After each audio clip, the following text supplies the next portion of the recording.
లోకాభిరామం వానొచ్చే వరదొచ్చే.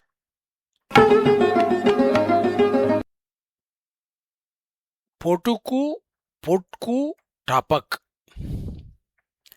ఇల్లంతా టపక్ పెడుతున్నది, పెద్ద పుస్తకం తడిసిపోతుంది అని ఎర్రని గుడ్డలో చుట్టిన ఒక లావుపాటి పుస్తకాన్ని తెచ్చింది బువ్వమ్మ. ఆ పెద్ద పుస్తకం పవిత్ర గ్రంథం ఖురాన్. తెచ్చిందేమో నిప్పులు కడిగే ఆచార్ల వారి ఇంటికి. వానకాలమంతా ఆ పుస్తకం ఆచార్ల వారి ఇంట్లో గూట్లో సురక్షితంగా ఉంటుంది, అక్కడి మిగతా పుస్తకాలు అన్నింటితో పాటు. బువ్వమ్మ ఇల్లు పూరిగుడిసె అనుకుంటాను. ఆచార్ల వారిది మట్టి మిద్దె.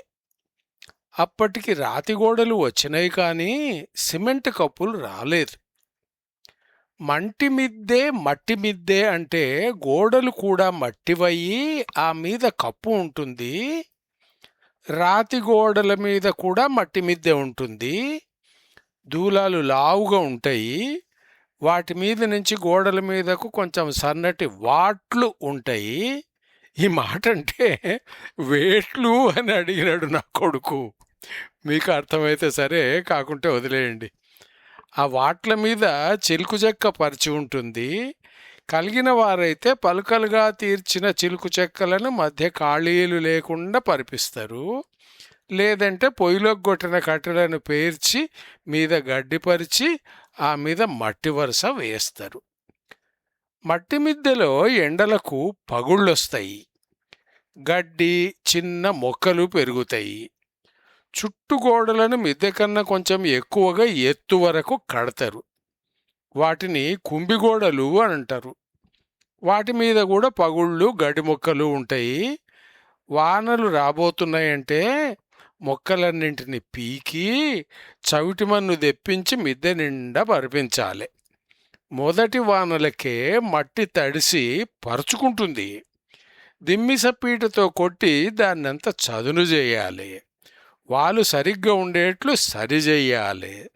ఇదంతా సక్రమంగా జరిగితే పడిన వాన నీరు గూనెలలో నుంచి కిందకు పడుతుంది.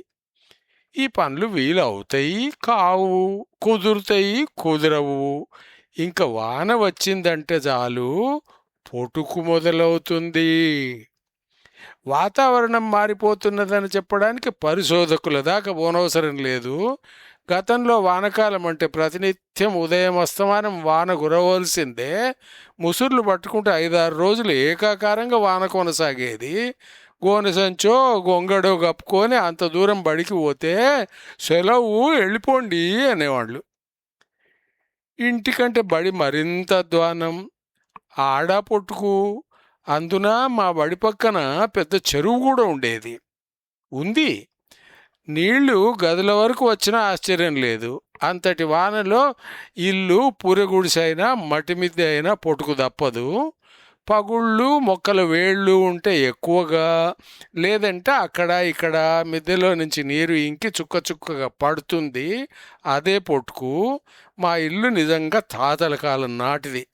రకరకాల పాత్రలను ఆ పొట్టుకు పడుతున్న చోట పెట్టి నేలనంతా తడిగాకుండా జాగ్రత్త పడి మిగిలిన చోట పండుకోవాలి. పొట్టుకు మరీ ఎక్కువగా ఉంటే వానలోనే జాగ్రత్తగా మిద్దె ఎక్కి ఆ భాగంలో తొక్కాలి. చవిటి మన్ను జారుడుగా ఉంటుంది, కాలు జారితే ప్రమాదము.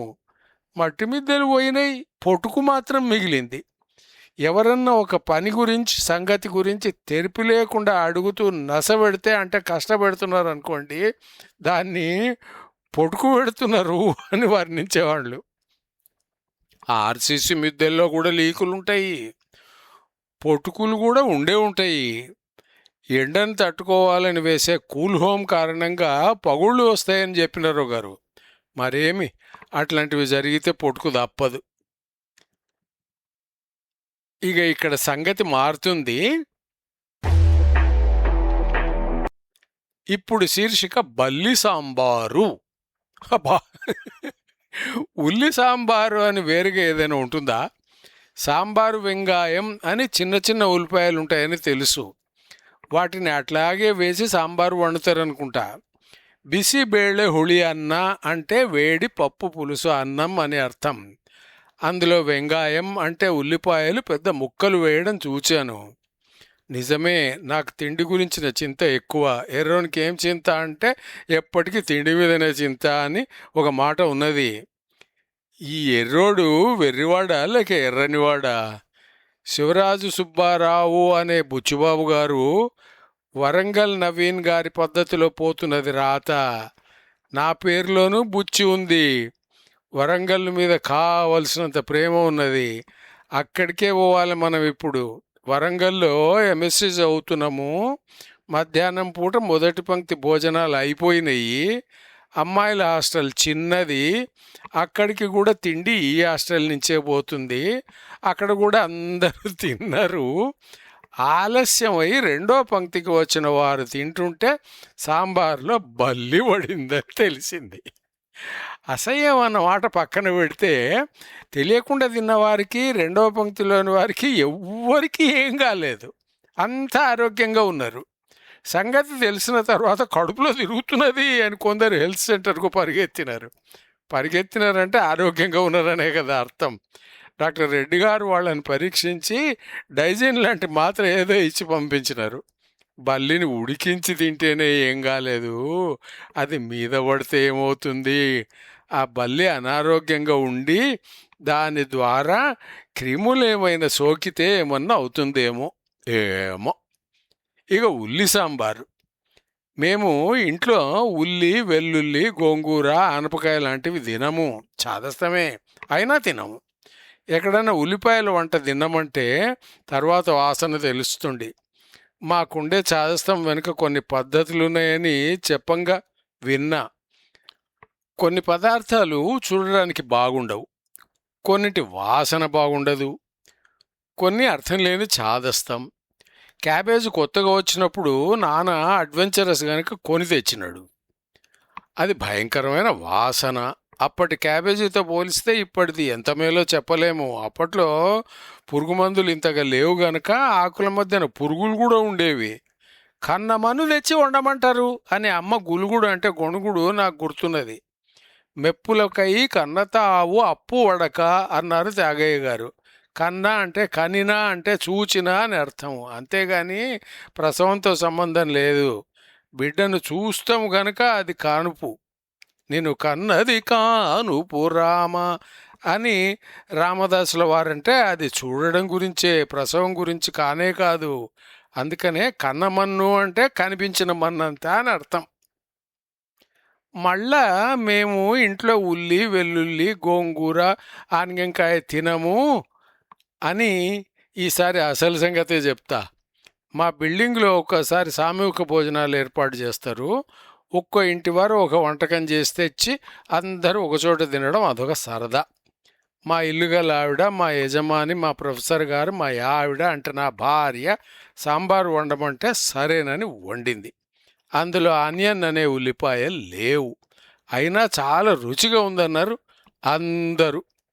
ఆనియన్ అంటే ఆనియన్ లేకుండా సాంబార్ ఎట్లా చేస్తారని అందరూ ఆశ్చర్యపడిపోయేసినారు. తర్వాత 1-2 సార్లు కూడా సాంబార్ తయారీ బాధ్యత మా ఇంటికి వచ్చినట్టు గుర్తు. అన్య అంటే ఇతరము. తమిళంలో అన్యన్ అన్యన్ అవుతుంది. అపరిచితుడు అయిందెందుకు మన సినిమా? ఇంకో సంగతి,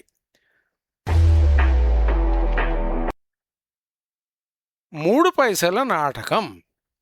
అంకుష్ బోర్హాడే అనే పేరు మీరు వినుండరు. అతను మరాఠీ అయి ఉంటాడని కొందరికి తోచుండొచ్చు. బెర్టోల్ట్ బ్రెష్ట్ లేదా బ్రహ్ట్ జర్మనీలో ప్రసిద్ధ నాటక రచయిత. అతని పేరును బ్రెహ్ట్ అని కూడా పలుకుతారు. అతని సాంఘిక నాటకాలు సంచలనం కలిగించినాయి. అందులో ఒకదాని అనువాదం ద 3 పెన్నీ ఆపెరా, పోని ఓపెరా అనండి, నాకు అభ్యంతరం లేదు. జబ్బార్ పటేల్ అనే మరాఠీ నాటకకారుడు దానికి అనువాదం కాదు గాని అనుసరణ చేసినాడు. 3 పైసాచా తమాషా అని దాని పేరు. తమాషా అనేది మరాఠీ జానపద నాటక పద్ధతుల్లో ఒకటి. అక్కడ మొదలై ఈ నాటకం సాగుతుంది. అందులో నాయకుని పేరు అంకుష్ బోర్హాడే. అతను నాటకం మొదలైన తర్వాత చాలాసేపటి వరకు రంగం మీదకి రాడు. అతను ఒక రౌడీ, దాదా.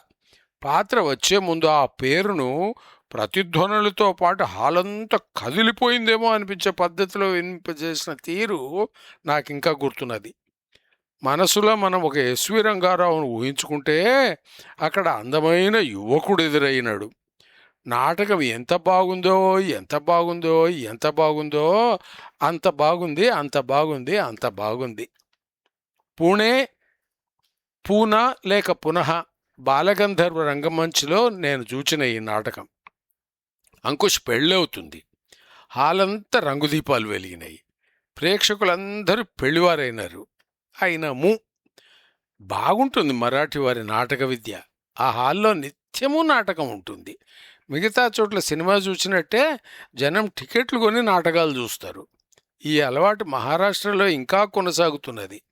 మన దగ్గర హైదరాబాద్లో ప్రయత్నం జరిగింది కానీ కొనసాగలేదు మరి. ఇక ఎక్కడో ఒక చోట సాలిద్దామబ్బా ముచ్చట.